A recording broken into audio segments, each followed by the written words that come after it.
സാംസങ്ങിൻ്റെ Samsung A25 5G എന്ന പുതിയൊരു സ്മാർട്ട് ഫോൺ ഇപ്പോൾ ലോഞ്ച് ചെയ്തിട്ടുണ്ട്. ഈ ഒരു വീഡിയോയിൽ നമ്മൾ നോക്കാൻ പോകുന്നത് സാംസങ് A25 5G എന്നുള്ള സ്മാർട്ട് ഫോണിനെ പറ്റിയിട്ടാണ്. വീഡിയോ തുടങ്ങുന്നതിന് മുമ്പ് പറയാനുള്ള ഒരു കാര്യം എന്താ വെച്ചാൽ, നിങ്ങൾ ടെക് വാർത്തകൾ ഫോളോ ചെയ്യാൻ താല്പര്യമുള്ളവരാണെന്നുണ്ടെങ്കിൽ നമ്മുടെ വാട്സപ്പ് ചാനലിലോ അല്ലാന്നുണ്ടെങ്കിൽ ടെലഗ്രാം ചാനലിലോ ജോയിൻ ചെയ്യാവുന്നതാണ്. താഴെ ഡിസ്ക്രിപ്ഷനിലും അതുപോലെ തന്നെ കമൻറ്റ് ബോക്സിലും നമ്മുടെ വാട്സപ്പ് ചാനലിൻ്റെയും അതുപോലെ തന്നെ ടെലഗ്രാം ചാനലിൻ്റെയൊക്കെ ലിങ്കും കാര്യങ്ങളൊക്കെ കൊടുക്കുന്നുണ്ട്. അവിടെ റെഗുലർ ആയിട്ടുള്ള ടെക് അപ്ഡേറ്റ്സും കാര്യങ്ങളൊക്കെ ലഭിക്കുന്നതായിരിക്കും. ആദ്യം നമ്മൾ ഫീച്ചേഴ്സും കാര്യങ്ങളൊക്കെ നോക്കുകയാണെന്നുണ്ടെങ്കിൽ ഡിസ്പ്ലേയുടെ കാര്യത്തിൽ സാംസങ് A25 5Gയിൽ 6.5 ഇഞ്ചിൻ്റെ ഫുൾ HD+ ഡിസ്പ്ലേ കൊടുത്തിട്ടുണ്ട്. സൂപ്പർ AMOLED ഡിസ്പ്ലേയും കാര്യങ്ങളൊക്കെ ഇതിൽ വരുന്നുണ്ട്. പിന്നെ വാട്ടർ ഡ്രോപ്പ് നോച്ച് ഡിസൈനിലെ നോച്ചാണ് കൊടുത്തിരിക്കുന്നത്. പഞ്ചോൾ ഡിസൈനൊന്നും കൊടുത്തിട്ടില്ല. ഈ ഒരു സ്മാർട്ട് ഫോൺ ഏകദേശം 22,600 രൂപ പ്രൈസ് റേഞ്ചിലാണ് വരുന്നത്. ആ ഒരു പ്രൈസ് റേഞ്ചിലൊക്കെ പഞ്ചോൾ ഡിസൈൻ കൊടുത്തിരുന്നെങ്കിൽ കുറച്ചും കൂടി നന്നായേനെ. പിന്നെ ഡിസ്പ്ലേയിൽ 120 ഹെർട്സിൻ്റെ റിഫ്രഷ് റേറ്റ് ഒക്കെ സപ്പോർട്ട് ചെയ്യുന്നുണ്ട്.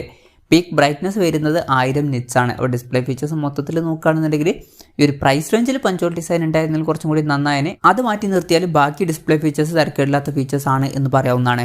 പിന്നെ side mounted finger print sensor ഈ ഫോണിൽ കൊടുത്തിട്ടുണ്ട്. പ്രോസസ്സറിൻ്റെ കാര്യം പറയുകയാണെന്നുണ്ടെങ്കിൽ എക്സിനോസിൻ്റെ 1280 എന്ന പ്രോസസ്സറാണ് ഈ ഫോണിൽ കൊടുത്തിരിക്കുന്നത്. ഈ ഒരു പ്രൈസ് റേഞ്ചിൽ ഇത് ബെസ്റ്റ് ആയിട്ടുള്ള ഒരു പ്രോസസ്സറാണ് എന്നൊന്നും പറയാൻ പറ്റില്ല. ജസ്റ്റ് ആവറേജ് ആയിട്ടുള്ള ഒരു പ്രോസസ്സർ മാത്രമാണ് ഈ ഒരു പ്രോസസ്സർ. അപ്പം ഈ ഒരു പ്രൈസ് റേഞ്ചിനനുസരിച്ചുള്ള മികച്ചൊരു പ്രോസസ്സറൊന്നും ഇതിൽ വരുന്നില്ല. 5G സപ്പോർട്ടും കാര്യങ്ങളൊക്കെ ഇതിൽ വരുന്നുണ്ട്. പിന്നെ ഫോണിൻ്റെ ബേസ് വേരിയൻറ്റിൽ 6GB റാമും 128GB ഇൻറ്റേണലുമാണ് വരുന്നത്. 8GB റാമും 128GB ഇൻറ്റേണലുമായിട്ട് വരുന്ന ഒരു വെർഷനും വരുന്നുണ്ട്. സ്റ്റീരിയോ സ്പീക്കേഴ്സ് ഈ ഫോണിൽ കൊടുത്തിട്ടുണ്ട്. നല്ലൊരു കാര്യം തന്നെയാണ്. ആൻഡ്രോയിഡ് 14 ബേസ് 1 UI സോഫ്റ്റ്വെയർ ആണ് ഈ ഫോണിൽ വരുന്നത്. ക്യാമറയുടെ കാര്യം പറയുകയാണെന്നുണ്ടെങ്കിൽ ഫോണിൻ്റെ പിന്നിൽ ട്രിപ്പിൾ ക്യാമറ സെറ്റപ്പ് കൊടുത്തിട്ടുണ്ട്. 50 മെഗാ പിക്സൽ മെയിൻ ക്യാമറ സെൻസറാണ് ഈ ഫോണിൽ വരുന്നത്. ഇതിൽ OSൻ്റെ സപ്പോർട്ടും കാര്യങ്ങളൊക്കെ വരുന്നുണ്ട്. അത് നല്ലൊരു കാര്യം തന്നെയാണ്. പിന്നെ 8 mega pixel ultra wide angle lens ഈ ഫോണിൽ വരുന്നുണ്ട്. 2 മെഗാ പിക്സൽ ഒരു ഡെപ്ത് സെൻസറും ഈ ഫോണിൽ കൊടുത്തിട്ടുണ്ട്. പിന്നെ ഫ്രണ്ടിൽ 13 മെഗാ പിക്സൽ സെൽഫി ക്യാമറയാണ് വരുന്നത്. അപ്പം ഓൺ പേപ്പർ അത്യാവശ്യം തിരക്കേടില്ലാത്ത നല്ലൊരു ക്യാമറ സെറ്റപ്പും കാര്യങ്ങളൊക്കെ ഈ ഫോണിൽ വരുന്നുണ്ട് എന്ന് പറയാവുന്നതാണ്.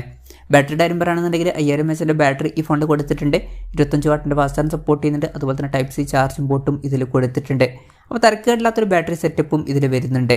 അപ്പം ഇതൊക്കെയാണ് ഫീച്ചേഴ്സിനെ പറ്റി പറയാനുള്ള കാര്യങ്ങൾ. പിന്നെ ഈ ഒരു സ്മാർട്ട് ഫോൺ ഇപ്പം ഇന്ത്യൻ മാർക്കറ്റിൽ ലോഞ്ച് ചെയ്തിട്ടില്ല. ഇപ്പോൾ വിയറ്റ്നാം പോലുള്ള രാജ്യങ്ങളിലൊക്കെയാണ് ഈ സ്മാർട്ട് ഫോൺ ലോഞ്ച് ചെയ്തിരിക്കുന്നത്. വിയറ്റ്നാമിൽ ഈ ഫോൺ ലോഞ്ച് ചെയ്തിരിക്കുന്നത് ഏകദേശം 22,600 രൂപ പ്രൈസ് റേഞ്ചിലാണ്. ആ ഒരു പ്രൈസ് റേഞ്ചിൽ ഈ പറഞ്ഞിട്ടുള്ള ഫീച്ചേഴ്സ് എങ്ങനെയുണ്ടെന്ന് വെച്ചാൽ അത്ര ബെസ്റ്റ് ആയിട്ടുള്ള ഫീച്ചേഴ്സ് ആണ് എന്നൊന്നും പറയാൻ പറ്റില്ല. പിന്നെ സാംസങ്ങിൻ്റെ A സീരീസിൽ വരുന്ന ഫോണാണ്, ഓഫ്ലൈൻ ഫോണാണ്. അതുകൊണ്ട് തന്നെ ഏറ്റവും ബെസ്റ്റ് ആയിട്ടുള്ള ഫീച്ചേഴ്സ് ഈ ഒരു പ്രൈസ് റേഞ്ചിൽ നമുക്ക് എക്സ്പെക്റ്റ് ചെയ്യാൻ പറ്റില്ല. എന്തായാലും സാംസങ്ങിൻ്റെ A25 5G എന്ന പുതിയൊരു സ്മാർട്ട് ഫോൺ ഇപ്പോൾ ലോഞ്ച് ചെയ്തിട്ടുണ്ട്. ഇന്ത്യൻ മാർക്കറ്റിൽ ഈ ഫോൺ ലോഞ്ച് ചെയ്യുമെന്ന് വെച്ചാൽ മിക്കവാറും ഈ ഫോൺ ഇന്ത്യൻ മാർക്കറ്റിൽ ലോഞ്ച് ചെയ്യുന്നതായിരിക്കും. പക്ഷേ ലോഞ്ച് ഡേറ്റും കാര്യങ്ങളൊന്നും ഇപ്പോൾ കൺഫേം ആയിട്ടില്ല. അതിനെപ്പറ്റിയിട്ടുള്ള ന്യൂസുകളൊക്കെ വരുമ്പം അതിനെപ്പറ്റിയിട്ടുള്ള വീഡിയോസൊക്കെ നമ്മൾ ചെയ്യുന്നതായിരിക്കും. അപ്പം അതുപോലുള്ള വീഡിയോസ് കാണാൻ താല്പര്യമുണ്ടെന്നുണ്ടെങ്കിൽ ഈ ചാനലും സബ്സ്ക്രൈബ് ചെയ്യാവുന്നതാണ്.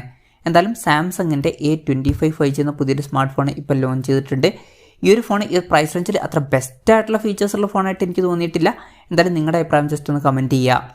പിന്നെ ഇന്ത്യൻ മാർക്കറ്റിൽ നിങ്ങൾ ഈ ഫോൺ ഏത് പ്രൈസിങ്ങിലാണ് എക്സ്പെക്റ്റ് ചെയ്യുന്നത് എന്നുള്ള കാര്യം കൂടി ജസ്റ്റ് ഒന്ന് കമൻറ്റ് ചെയ്യുക. അപ്പം എൻ്റെ ഒരു എക്സ്പെക്റ്റേഷൻ പറയുകയാണെന്നുണ്ടെങ്കിൽ ഇന്ത്യൻ മാർക്കറ്റിൽ ചിലപ്പം ഈ ഒരു സ്മാർട്ട് ഫോൺ ഒരു 22,000 രൂപ പ്രൈസ് റേഞ്ചിലേക്കായിട്ട് തന്നെ ലോഞ്ച് ചെയ്തേക്കാം. കൺഫർമേഷൻസ് ഒന്നുമില്ല, ജസ്റ്റ് നമ്മുടെ എക്സ്പെക്റ്റേഷൻ പറഞ്ഞു എന്നേ ഉള്ളൂ.